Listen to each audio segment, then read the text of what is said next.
Vamos allá con el capítulo 24.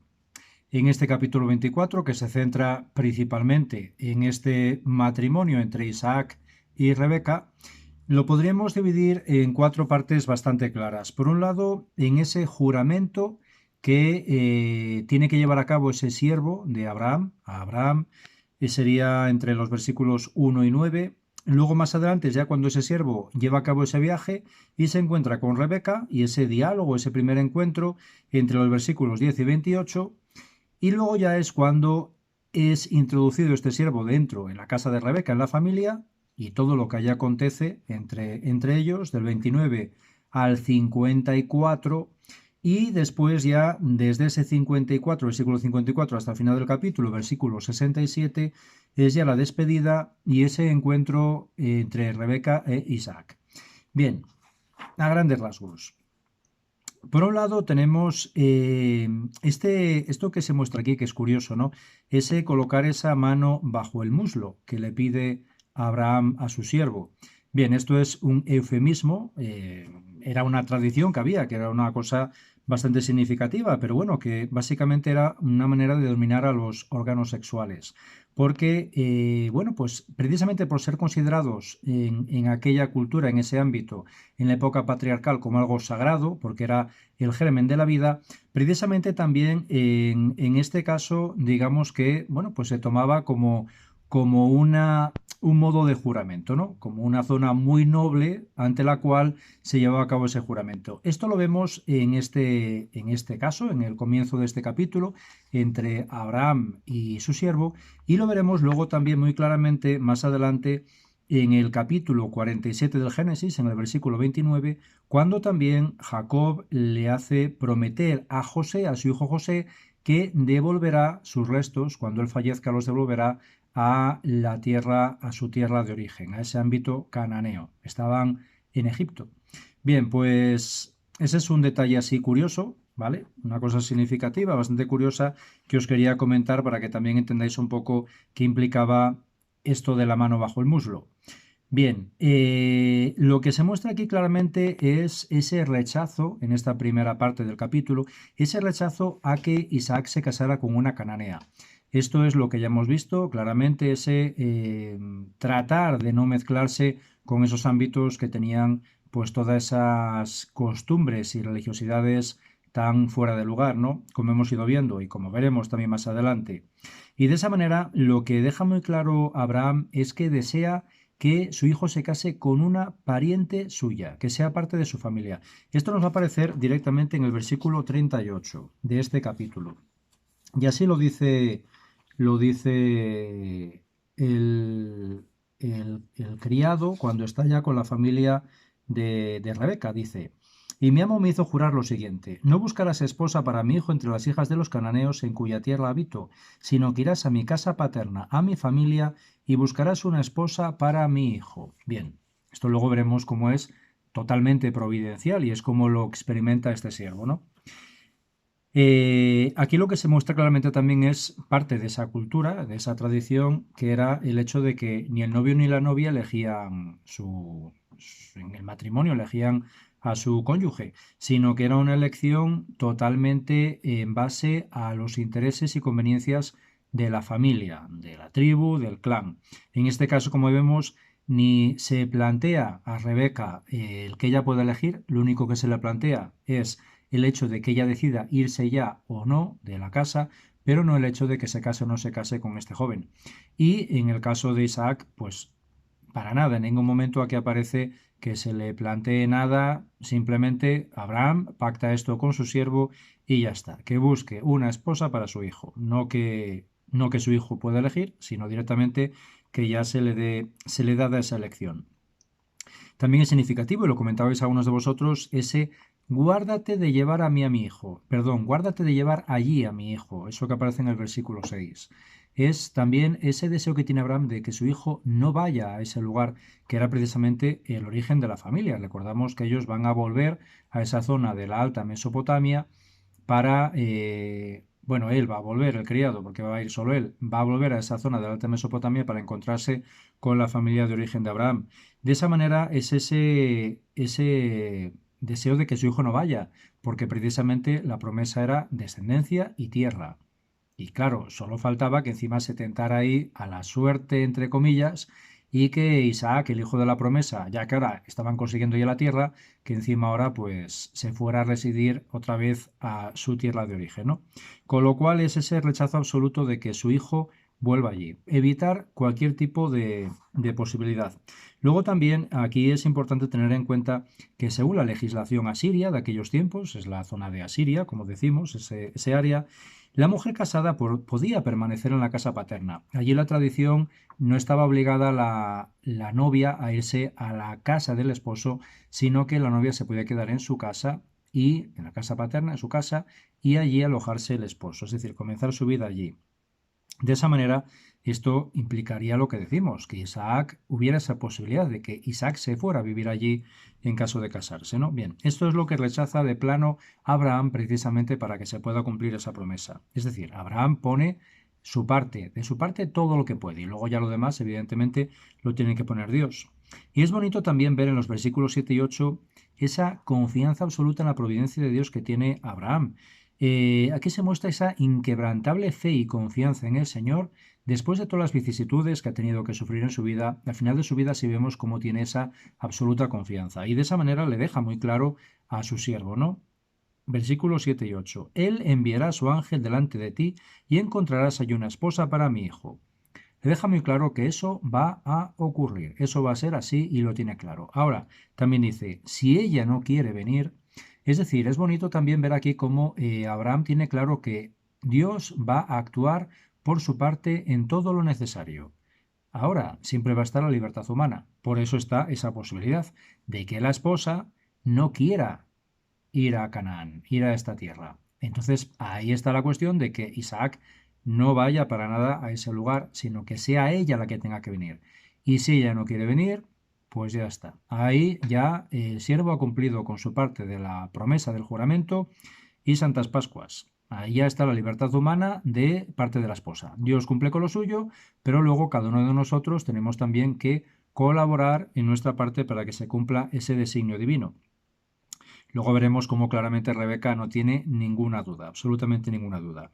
Bien, pues aquí en esta parte sobre todo yo destacaría son esa confianza absoluta que tiene Abraham en la providencia de Dios, cómo Dios va a poner todo lo que sea necesario por su parte para que eso se pueda llevar a cabo. Pasando ya a esa segunda parte, ese encuentro entre el siervo y Rebeca, aquí por un lado vemos también cómo este siervo, bien, confiando en lo que le ha dicho su amo Abraham, él también tendría experiencia, era el siervo más anciano de la casa, tendría mucho conocimiento de esa relación de Abraham con Dios, él tenía también una gran confianza, ¿no? Y lo que hace es, bueno, pues, digamos, plantear a Dios una circunstancia para que él pueda ser realmente consciente si es la elegida o no es la elegida.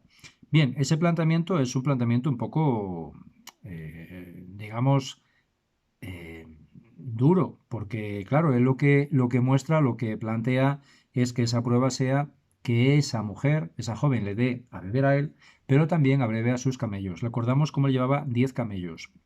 Esos 10 camellos iban con todo lo mejor de su señor, como aparece en el versículo 10. Es decir, era una comitiva. Recordamos que toda esta zona era, ya lo hemos visto más veces en el curso de Biblia, era lo que era la Vía Maris. La Vía Maris que comunicaba comercialmente la zona de Egipto con Mesopotamia, con la zona de Asia Menor. Bien, pues una caravana entre tantas comerciales que iban para acá y para allá, por ese área.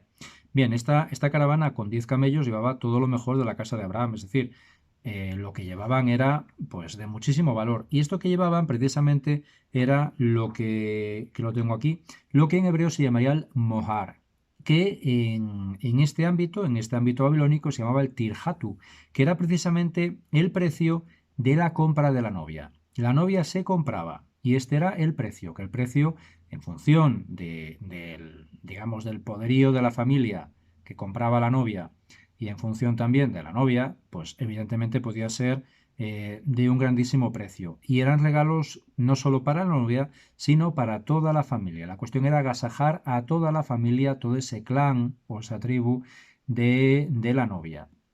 Con lo cual, como vemos aquí, pues hasta 10 camellos había que llevar para cumplir con ese mohar o tirhatu, como decimos, en el ámbito hebreo, mohar, o en el ámbito babilónico, el tirhatu. Bien, pues entonces aquí lo que le pide este siervo a Dios es esa prueba, como decíamos, de que ella tiene que darle de beber, pero también tiene que abrevar a sus 10 camellos. Tenemos que tener en cuenta que un camello, lo he estado buscando aquí en Google, un camello puede beber hasta más de 100 litros de agua de una sola vez, si está, evidentemente, digamos, muy seco. Con lo cual nos imaginamos lo que sería, lo que implicaría brevar 10 camellos por parte de esta joven. Es decir, cuando esta joven accede a esto, pues no es una cosa azarosa, una cosa al azar, que podía ser que sí, podía ser que no. Es que realmente era una prueba, como decir, si ella se ofrece a esto, a brevar mis 10 camellos, está claro que esto es una locura. O sea, es una cosa que evidentemente no da lugar para nada. Que una joven que le ofreciera agua a este hombre, pues vale, una obra de caridad y ya está. Pero que se ofreciera, como ella se ofrece directamente, nos aparece ahí, a brevar esos 10 camellos, evidentemente era una cosa pues totalmente fuera de lugar, era una cosa que a nadie se le ocurría. Con lo cual, aquí lo que se muestra claramente es cómo se cumple al 100% esa prueba, ¿no? Es decir, no hay ninguna duda, absolutamente ninguna duda para este hombre, para este siervo, que esa es la mujer que tiene que ser. Bien, luego ya el comprobar además cómo es precisamente además providencialmente hija del, ya aquí me lío otra vez yo, pero era hija del sobrino de Abraham, creo que era así, ¿no? Era nieta de su hermano. Bueno, la cuestión es que es todo providencial. El siervo lo ve absolutamente providencial cuando se lo relata a la familia en la continuación de este capítulo. La familia no se cuestiona para nada que dé lugar a dudar sobre ello porque lo ven totalmente de Dios todo, por todo lo que le va relatando este siervo, que va relatando toda la historia a la familia, se nos muestra repetido. Y incluso para ella, para Rebeca, ella no tiene ninguna duda de que ese tiene que ser su esposo, con lo cual digamos que todos ahí contentos. Bien, entonces es bonito también ver aquí cómo ese encuentro se muestra también al atardecer. Bueno, tiene su encanto y también su lógica. ¿Por qué? Porque precisamente era, recordamos la samaritana, ¿no? Pues era al amanecer o al atardecer cuando las mujeres en estos ámbitos iban a por agua al pozo. ¿Por qué? Porque a mediodía digamos, en lo más caluroso del día, aquello era pues un infierno, podía ser un infierno, con lo cual era el atardecer, un momento también muy adecuado para que las mujeres, ya llegando la noche, recogieran agua para tenerla ya, pues para la cena, para la noche, para la mañana siguiente. Bien, al atardecer ocurría esto. Aquí lo que vemos también es cómo se nos muestra claramente esa genealogía de Rebeca. Dentro de las genealogías, pues aquí nos aparece eso, Rebeca en el versículo 24, hija de Betuel, hijo de Milca, esposa de Nahar, hermano de Abraham. Bien, pues una pequeña genealogía, pero también se nos muestran una de estas clásicas y constantes genealogías que aparecen en el Génesis, porque es fundamental, digamos, encuadrar o enraizar, ubicar, pues esto, quién era esa persona, ¿no? Es lo de siempre en las genealogías en la Biblia, lo importante, la importancia para el ámbito hebreo de que realmente se tuviera claro quién era esa persona y las raíces y el entronque cultural, de sangre que tenía esa persona en el ámbito que correspondía, ¿vale? Bien, pues aparece esa genealogía y luego, bueno, como decimos, gran generosidad de Rebeca y aún mayor generosidad de este siervo. Con eso, claro, Rebeca se queda impactada y cuando va corriendo a casa de su familia, pues igualmente se quedan impactados porque lo que él le da es un anillo de oro de medio siclo para la nariz y dos pulseras de oro de 10 siclos para los brazos. Es decir, eran joyas de un grandísimo valor, algo pues igualmente insospechado, ¿no? Que un extraño, un extranjero en este caso, porque en principio venía de otro ámbito, pues les regalara eso, ¿no? De primeras. Aquí vemos también esto de los ciclos. Recordamos cómo era también el pago de la cueva y los terrenos de Macpelá para enterrar a Sara, ¿no? Del capítulo anterior. Bien, aquí recordamos cómo era peso. Hablamos de peso, no hablamos de monedas. El valor era en peso, con lo que era. Aquí hablamos de oro, el otro era plata. Aquí estamos hablando de oro. Bien, el anillo pesaba medio ciclo de oro y las pulseras 10 ciclos de plata. Perdón, 10 ciclos de oro. Es decir, era mucho peso para unas joyas, pero si lo comparamos con el peso de plata que era aquel terreno de Macpela, vemos que realmente en el fondo lo que decíamos, tampoco era aquello un grandísimo precio, sino que más bien era una ganga para ese terreno. Lo que había pagado Abraham era lo debido que le había mostrado este hombre, este hitita, pero que él ya se lo había vendido, bueno, pues por decir que le ponía un precio, pero realmente pues era un regalo. Bien, seguimos aquí con más detalles. Como decimos, todos asombrados por la providencia de Dios, ¿vale? Y pasando ya a la presentación luego en la casa de Rebeca, bueno, lo que decimos, ahí es donde, o sea, de primeras se queda admirado el siervo de esa providencia, ¿no? Luego ya en casa de Rebeca relata toda la historia, muestra todo esto que está mostrando, deja claro que él, la voluntad de él es que Rebeca se vaya con él para casarse con el hijo de su amo, que además son de la misma familia, y todos se quedan admirados de esa providencia. Bueno, aquí es muy bonito, ¿no? Porque en el fondo realmente se ve cómo actúa Dios de una manera tan prodigiosa y cómo ellos son capaces también de ver esa acción de Dios en sus vidas.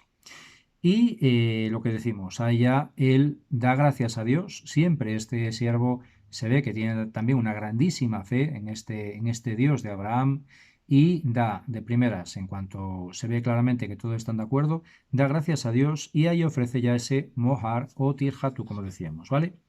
Bien, ya pasando a la última parte, bueno, pues aquí lo que se muestra claramente, estamos en el versículo 54, que me encuentre yo, lo que se muestra claramente es a la mañana día siguiente, él desea ya volver a casa de su amo, ¿no? Y entonces ellos lo que plantean es que la joven se quede, bueno, como en plan de despedida, a preparar también las cosas, pues lógicamente, pues el ajuar, lo que fuera, que se quedara 10 días, por lo menos 10 días en casa todavía y luego ya iría para allá. Pero él les insiste en el versículo 56, no me hagáis retrasarme ya que el Señor ha dado éxito a mi viaje. Permitidme que vaya a mi amo. Esa insistencia. Y entonces ellos se lo plantean a la joven. Lo único que le plantean a Rebeca no es que se case o no se case, casada ya va a estar, eso ya es decisión de la familia, sino el hecho de que vaya ya directamente con ese hombre. Y de esa manera, bueno, pues ella directamente dice, iré con él. Se va con ese hombre inmediatamente, con lo cual se van. Y simplemente lo que se lleva es pues a su nodriza y eso, a su nodriza. Se va con, evidentemente también se veía que era una familia que estaban muy bien arraigados ahí, y una familia de bienes, ¿vale? Con lo cual se va con la nodriza acompañándola. Y luego ya le despiden con esa oración, con esa bendición, ¿no? Tú eres nuestra hermana, que crezcas por millares y millares, que domine tu descendencia las ciudades de tus enemigos. Bien, y se va. También, bueno, aparece la nodriza y las doncellas. Es decir, se ve claramente que es digamos que ahí están, como decimos, muy bien situados y es pues una familia o una parte de la familia que tienen muchos bienes. Y ahí se produce ese encuentro ya entre Isaac y Rebeca. Aquí, bueno, destacar por un lado también nos vuelve a aparecer otra vez ese atardecer. También ocurre al atardecer cuando se encuentran en ese momento y ahí es cuando, bueno, pues digamos ahí ese toque de romanticismo, porque aquí lo que se muestra también es de una forma, hombre, sencilla, pero también, ¿no? Es bonito ese un atardecer, salió Isaac al campo a distraerse y al alzar la vista vio que venían camellos. También Rebeca alzó la vista y al ver a Isaac se bajó del camello. Bueno, pues digamos que tiene así un toque muy romántico en conjunto, aunque sencillo, digamos austero, pero romántico. Y ahí entonces es cuando ella pregunta quién es este hombre que viene por el campo, ¿no? Bueno, pues digamos, a mí por lo menos me da la sensación como que es así como muy de película. Y la cuestión es que entonces cuando él le dice, el siervo le dice que es su amo, es cuando ella toma el velo y se cubre con el velo. Bien, esto también es una tradición muy propia de este ámbito, porque los novios no se podían, bueno, perdón, el novio no podía ver a la novia, ver el rostro de la novia hasta después del matrimonio. Bueno, también era una medida, como seguimos diciendo que eran matrimonios por conveniencia, era una medida también pues para que el novio, bueno, pues a lo mejor no se echara atrás. De esa manera entonces, pues hasta después que ya estaba pues el matrimonio, ya se había llevado a cabo la ceremonia, y demás, pues digamos que él no podía ver el rostro de la novia, con lo cual ahí ya no había vuelta atrás. Bien, pues en este caso igualmente. Ella lo que hace inmediatamente en cuanto ve que es Isaac, ella se cubre con el velo y así tendrá que permanecer hasta pasado el matrimonio. Y ahí es también, pues, esto que se plantea, ¿no? Como Isaac condujo a Rebeca a la tienda de Sara, su madre, la tomó consigo y la hizo su esposa. Isaac la amó y así se consoló de la muerte de su madre. Bien, esto nos recuerda también un poco a aquel pasaje del Cantar de los Cantares, cuando también esa novia también le muestra en el cantar a ese amado que le llevará a la alcoba de su madre. Bien, pues es también parte de esa tradición, ¿no? Él lo que hace también, este Isaac, es llevar a Rebeca precisamente a la tienda de su madre que ya había fallecido. Es como que, bueno, pues la tienda de la madre, la tienda de la matriarca, era ahora la tienda de esta nueva matriarca que iba a ser Rebeca, para los hijos de Isaac. Con lo cual, digamos que se perpetuaba ahí esa figura matriarcal dentro de ese ámbito. Bien, pues esto es lo que os quería comentar. Con lo cual, en principio lo dejo ahí y ya pasaremos en la siguiente presentación, en el siguiente vídeo, al capítulo 25.